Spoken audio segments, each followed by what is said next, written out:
What is up, everybody? Welcome back to another edition of the Sheehan Show here on Sherdog.com. My name is Sean Sheehan, and we are back with the very first betting show of 2024. And when I say the very first betting show of 2024, it's not really the first betting show of 2024, but it's the first weekly betting show of 2024. I've been already out there with my top 5 bets for the week. Or if, maybe this is out before that, actually, but I will have my top 5 bets, for the year. These are today's my top 5 bets for the week. I will have my top 5 bets for the year. And also next week, I will have my betting picks for who I think the champions will be on the 1st of January 2025. So I look forward to that as well. On the other show, I gave my recap of the year, I suppose, went exactly 500, as they'd call it in the States, on the picks. So I'm happy enough with that. We'll go again, and hopefully it'll be we'll be good for this year, and hopefully we can do the 500 again. Although I did explain on that as well, and maybe just briefly here, I want to get to giving bigger prices and be less involved and caring less about the record, how many I get right. I'd rather get, if I had 20 picks, I'd rather get 10 plus 150 picks right than 15, minus 200 picks right, something like that. So that's the way we're going to go. That's what this betting show is like. This is not like your other betting shows. If you're tuning in for the first time, I'm not going to be giving you your units and your bankroll for the year and all. This is your normal, go into the bookies, throw on a tenner, type of betting show for the normal punter out there who wants to have the odd bet. This is not your professional betting show, so that's what we are. Last year, we did good. We had, as I said, win 50% on our picks, got 13 flyers. Great year. A great year. I'm very, very happy with it. And we will roll into this year with a new mindset, open to bigger bets, better bets, and making money. So let's do it. Let's get into it. I think it's a very interesting year. Just before I get into my my bets, there are a lot of fights that have known entities against known entities coming up. Like I was going through last year, and I was when I was doing like my champions review, and a lot of the champions didn't fight that much. Like even say you look at, even to go through the divisions quickly, like Pantoja won the belt, and before that there was 4 fights against the 2 lads who we knew very well. O'Malley fought, and won, and then he hasn't fought since. Volkanovski didn't fight at all at 145, and then it was a rematch, the same fight between the 2 guys last year. So between lightweight and featherweight at the very top, there was only 2 fights, in titles, which is not allowed. We had a rematch as well, 170, and I could go on and on. 180, 185. Okay, Strickland and Izzy are both fairly active, so that's a different one. And maybe 205 is different as well, because we have a lot of different people fighting for a belt there, especially at the start of last year. Heavyweight pretty inactive as well, and then the women's divisions were pretty inactive as well last year. 145 kind of dead. 135 there was like 1 fight, and obviously they're fighting this weekend as well, which we will talk about. And there was a draw on the other one, so there wasn't. I think my overall point here is right. There wasn't much scope for betting at the very top level because simply didn't fight that much. No, we had some other fights, that we could bet on, but it feels just like we're UFC 300 as well. The likes of Gaethje and Holloway and that. They probably wouldn't have fought if they didn't have maybe they were given, maybe a little bit of extra money or something to fight in 300. They just wanted to fight in 300. And otherwise maybe they would have sat out or whatever, especially Gaethje, I think. I think that sort of thing will help. I think the fact that the UFC's TV deal is coming up towards 2025, that will help as well. I think they'll want to put on better fights. I think the fact that we also outside of the UFC, we have PFL and Bellator putting on this amazing card between very much known entities, especially if you listen to the Sheehan show. And, I've covered every single one of those fighters over the last year and a half, 2 years. So, I think there's a lot of scope to bet well this year. Now, cue me losing every bet, but we won't start it negatively. We'll start it positively this year. Right, let's get into my top 5 bets for this week. And I'm going to start. I have 4 bets from the UFC and one from over on KSW. The one on KSW, I feel it's not the best price in the world, but I feel very strongly about it, and that's why I've given that one. But that's neither here nor there. Let's start off with the UFC 297 main event and my first bet of the week for Sean Strickland versus Du Plessis. My bet is the over 2.5 rounds at -130. Now, my first bet of the year is a -130 bet. As I said, I wanted to give bigger price bets, but I actually think that's a really well priced bet. So I was looking at this yesterday. I was going to record yesterday, but I held off for a few more props to come out. And the prop I was going to go for was the fight to end in the 4th round, which, let me just, I'll pull it up here in a second. It was going to be my flyer, because I really think this fight, so the fight, I won't start, the fight ends in the 4th round. I'll pull it up here.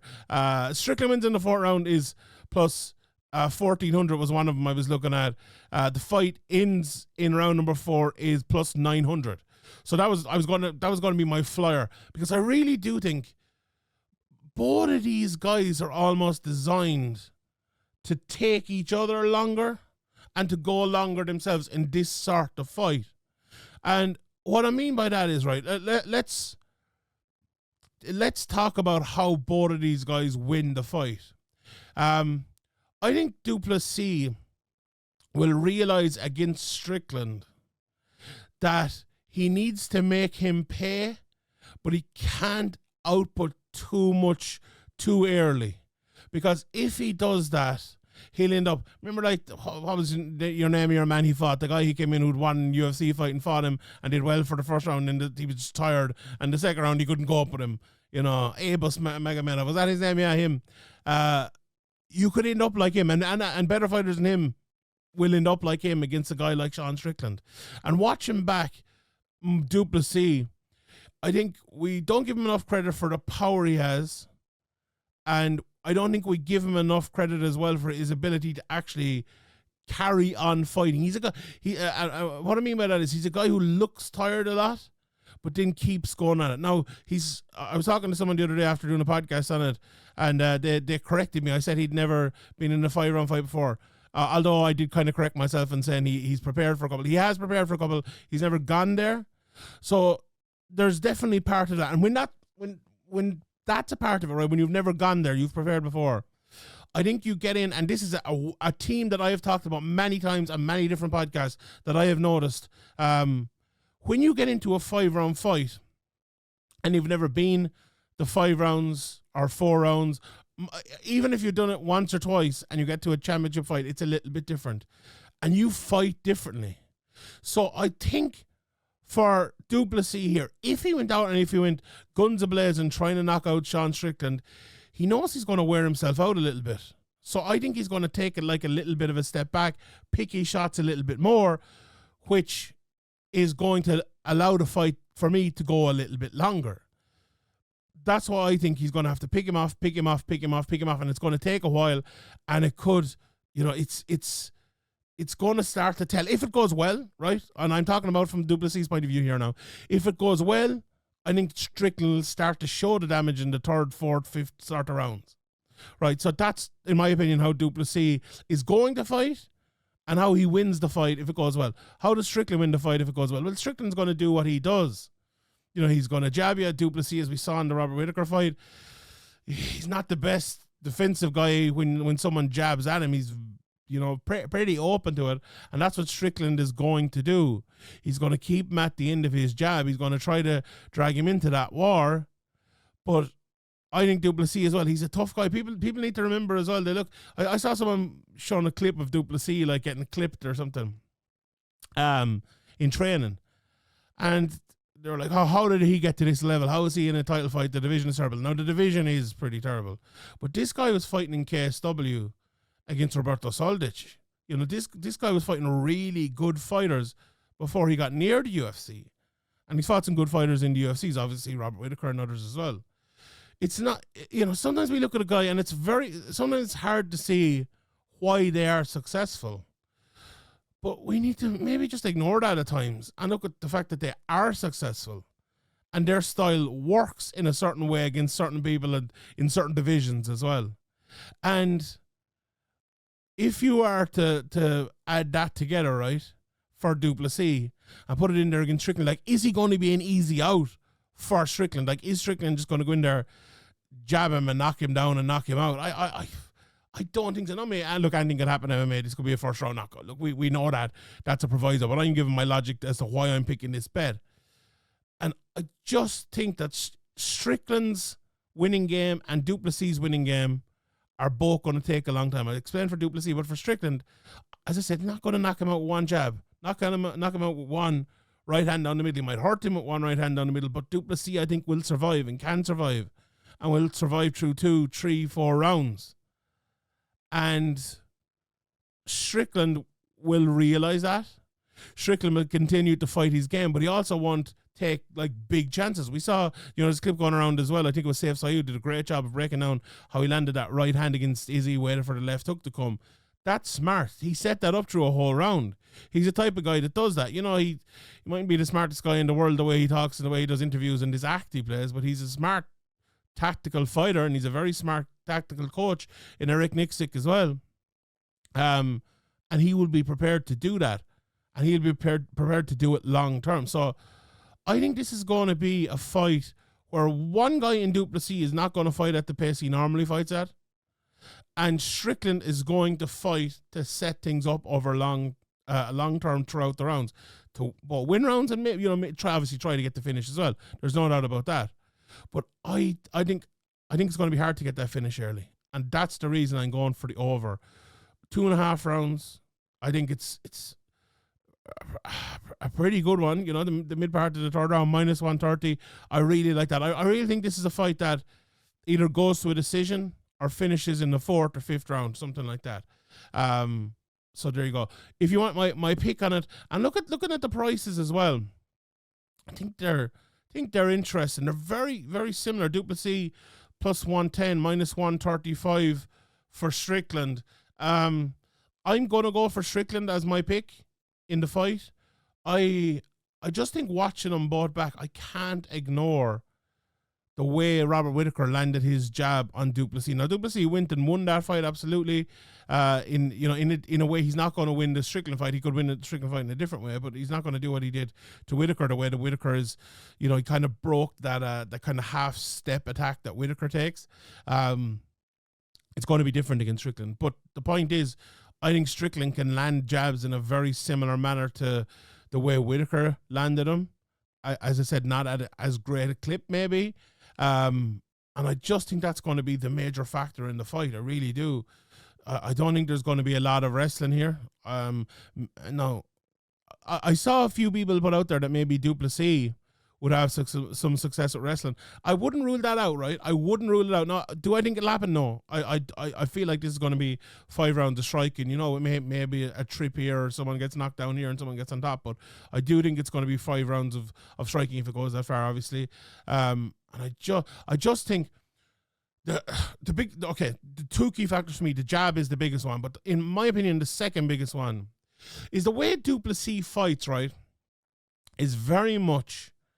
Even if it's at a slightly slower pace, as I predict here, it's very much like I'm going to attack you. I'm going to make it uncomfortable for you, like he did to Robert Whittaker and many others. And I'm going to just make it a really hard night, a night that you're not used to. Strickland is used to that, though.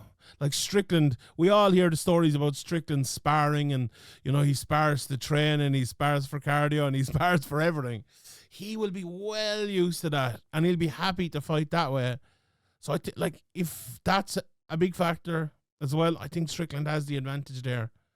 Now, who has the power advantage? I think du Plessis.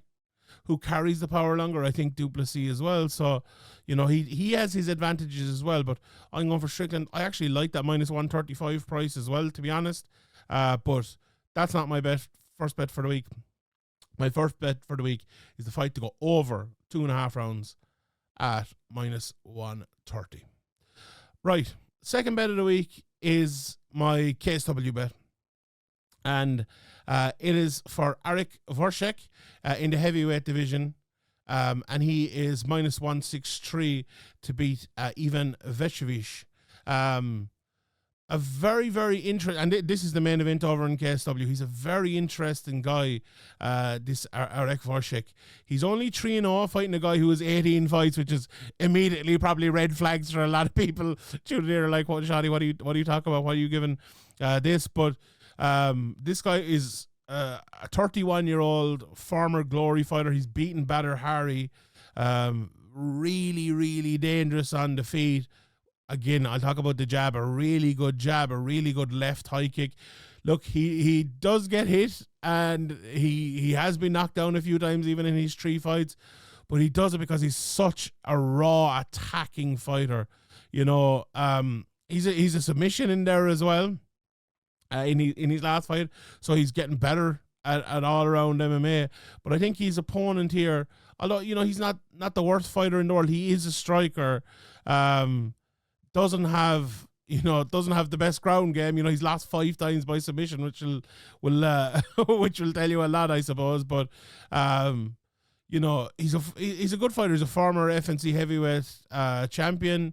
You know, he's a kickboxer too, very good high kick, very solid punches. But I think you put Ivan in there with a guy like Arek, and it is a very tough night for him, because when you have success in a realm against most people, and you're maybe not the best fighter in the other realm, and what I mean by that is on the ground, it's going to be very tough for you to actually switch up that game, right?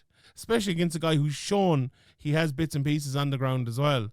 So I think this is going to be a striker matchup.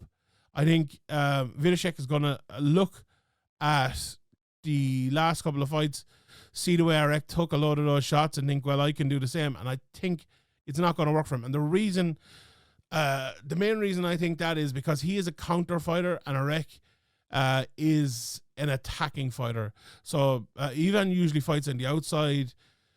He doesn't circle enough to be a very effective outside fighter, in my opinion. It also leads to him getting taken down an awful lot. I don't know if that's going to be the case here. Probably won't. But what the case here will be is a guy who tries to fight as a counter fighter, doesn't maybe have the footwork or ability to do it to a high level, is fighting a guy who is a high level attacking fighter. So if he tries to counter from an area which isn't, you know, optimal, the attacking fighter will be fighting from the optimal area. And if he's a guy with a striking up to the level to beat a guy like Badr Hari, that's going to be manna for heaven for him.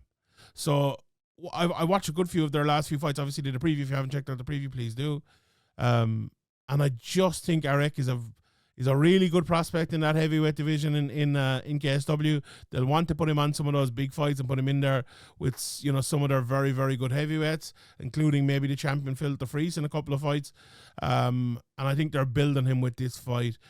I think the betting is off. I think that minus 163 is a very, very, very good price, and I think he will win this fight. So that's bet 2 for this week. Bet 3.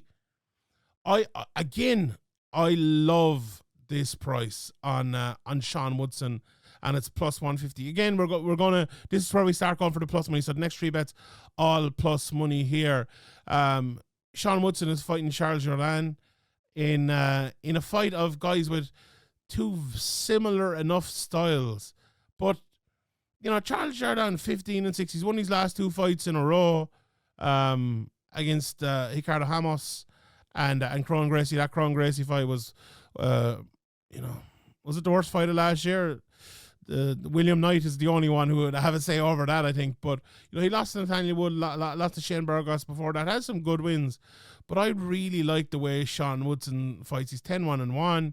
You know, beat Dennis Bazooka last time out. He's lost to Julian Rosa, as has Jourdain drew with Luis Saldana. In a split decision, obviously a draw there, split draw. And I just think he has a lot of tools. You know, he's massive for that division. He's long. He uses the jab really well. Obviously, you know, he's not the biggest knockout artist in the world. Only 30% of his wins have come by a knockout. A lot of decisions. But I think you know, a guy like Jourdain, who is, you know, similar enough. I think now he's more of a finisher. You know, he's 8 knockouts, 53% of knockouts, and a good few submissions in there as well. But I do think this is going to be a stand-up match, and my question is, who's going to win the stand-up match? And one of the other key factors I look at here, just in the records and in the numbers, are of those 6 losses for Jourdain, 5 have been by decision. And if you look at some of the guys he's lost by decision, Nathaniel Wood again, Shane Burgos, Andre Feely, Desmond Green, TJ Laramie back in the day. You know, not all of them, but most of those guys are just good, solid, technical strikers. You know, obviously they can all throw in a bit of wrestling and stuff as well, but that's what he has lost to, right? The guys he's beaten, you know, Cran Gracie, especially jiu-jitsu guys, Lando Venata, a very good, you know, striker in his own way, but not the technical kind of striker. I just think it's going to turn into a striking matchup. Jourdain is going to try to land those lovely elbows, which he lands on those shots inside. But I think Woodson is going to be able to control this fight better. Now, it's not easy always to control the fight against Jourdain. He will have his moments, and I would be surprised if he didn't win around here. I think this is going to be, you know, could even be a split decision. I think it's going to be a relatively close fight, but I definitely think it's going to be a decision as well. I was looking. The prop wasn't out for that yet. Some of the undercard fighters, the props don't come out until, you know, Friday, so that's obviously too late. But that might be another prop to look at, just the fight to go to a decision, maybe even.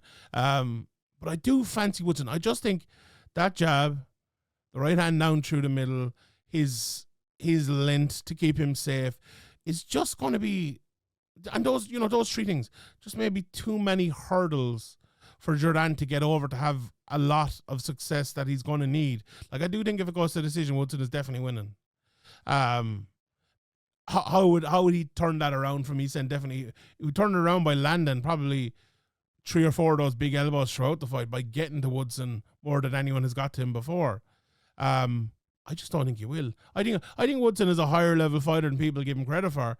And I'm not sure Jourdain is that. Now he's in Canada as well, hometown fighter and all of that. That might help, but I'm going for Woodson. Today's the jabbing show, the jabbing betting show, and that's the pick here. The next bet, before I get to the flyer, last of the 4 bets for this week, is from the co-main event, the other title fight between Raquel Pennington and Mayra Bueno Silva. And I'll just tell you the bet first. I'm going for Bueno Silva to win by submission at plus 205. And I'm going for this because I believe in her. Sometimes you look at the numbers, and I've looked through them a good bit, and you are put off of your pick because of the numbers, right? So what numbers am I talking about? Raquel Pennington, 8 losses, only 1 by submission, 6 by decision. Only been finished twice in her career. Finished by Amanda Nunes in the 5th round back in 2018. And it was, in the youth of her career 14 years ago against Katzengana, where she was submitted. So she's only been finished twice in her career. She's been in there with some of the best. Only been finished twice in her career. As I said, 1 in the 5th round. So why am I picking Bueno Silva to finish her? I really shouldn't be. I really shouldn't. But the reason I'm going for it is I really believe in the game of Bueno Silva. I really like the way she fights. I like how she goes for it. I think she's become a way better fighter in the last year. She's 32 years of age now, so this is her prime.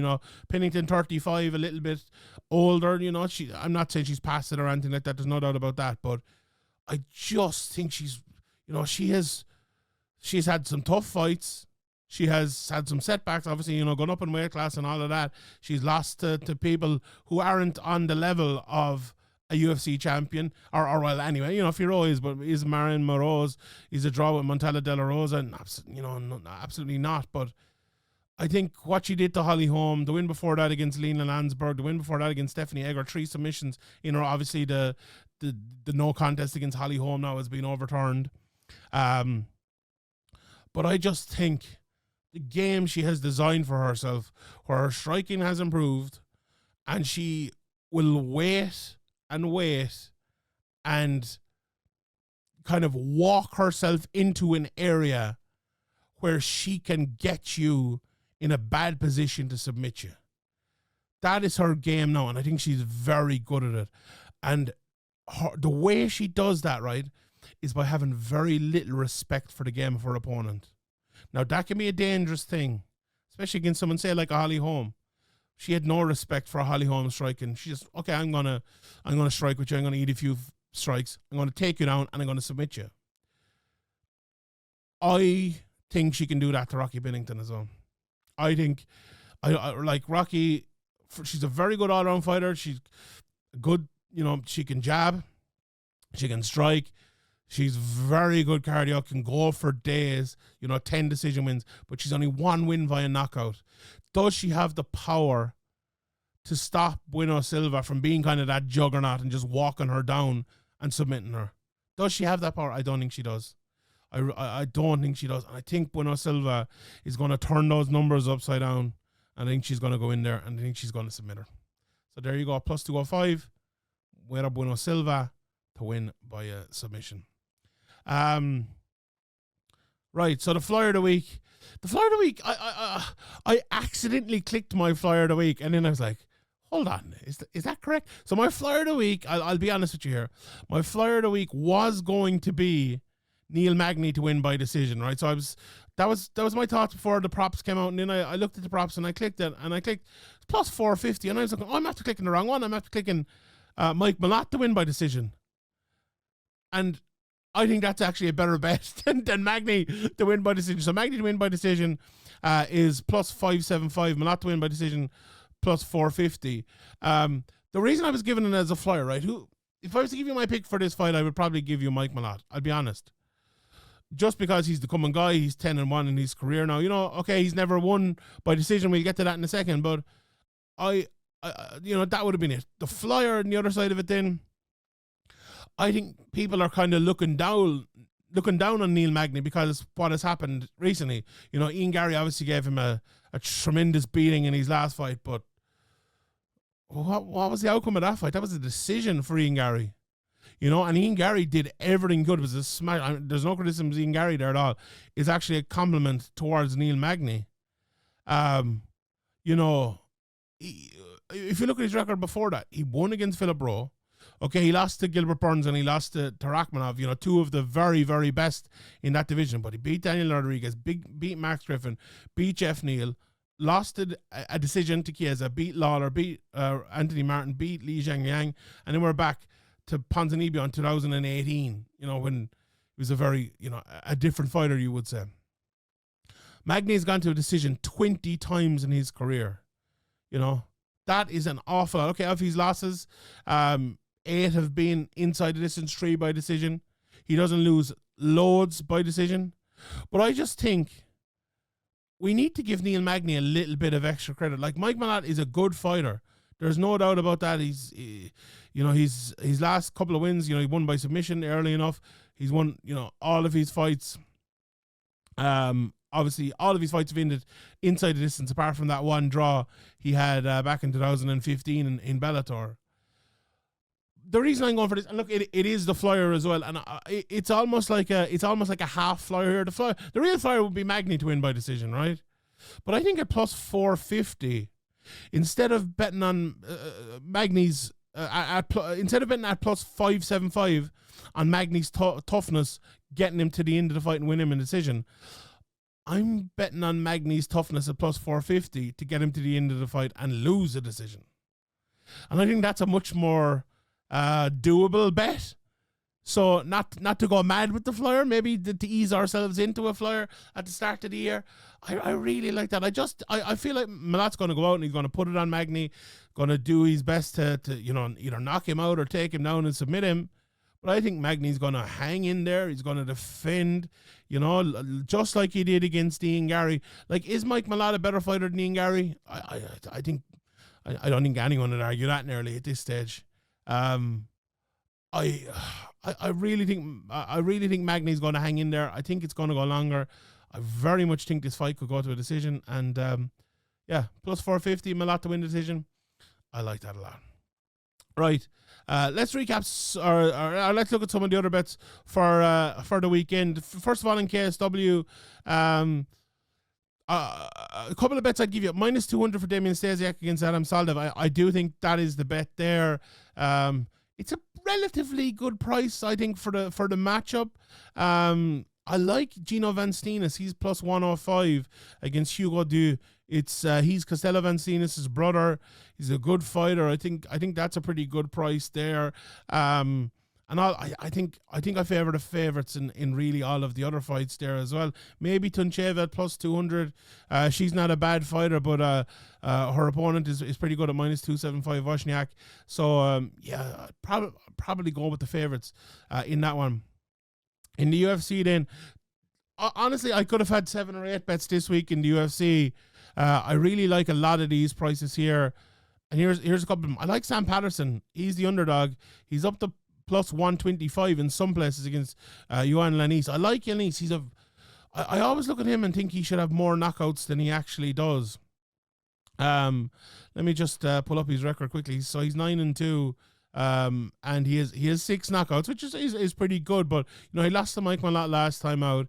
He went to decision with Darian Weeks. He lost to Gabriel Green before that, and he knocked out Justin Burlinson on the Contender Series. Like, that's a top fighter to be knocking out. I just think Patterson's like a classy fighter, and I remember talking to John Anik about him on his show at one stage and thinking, like, he hasn't got the same I suppose kudos as most of the UK guys coming through, because he came the brave route. Like, he didn't come by Bama back in the day, or Cage Warriors, or whatever it might be, or even say the likes of Octagon or KSW or whatever. He came a more unknown route, but he's done it very well, and he's looked very good. Okay, he lost last time out, he got caught, but he's a good fighter. There's no doubt about that, and I like that price at him here. To be honest, it's one I might, I might wait and bet him next time, but then you might lose out in the price. But I like Patterson there, especially if you can get him. Look, if it goes up to maybe plus 130, maybe back him. But otherwise, but I would back him before I back Lanese at that price. Jazdavicius is a big favorite, minus 450. I do like her there. Flick and Gordon. Gordon is the favorite at minus 200, plus 150 for Jimmy Flick. I do think Gordon will win that one. The other price I really like is Arnold Allen. I see him one place here. He's up as far as plus 170. The more normal price for him is around plus 155, although he is in the plus 160s in other places too. Whereas Evloev is from anywhere from minus 175 to minus 200. I just think Evloev is a little bit overrated, to be honest.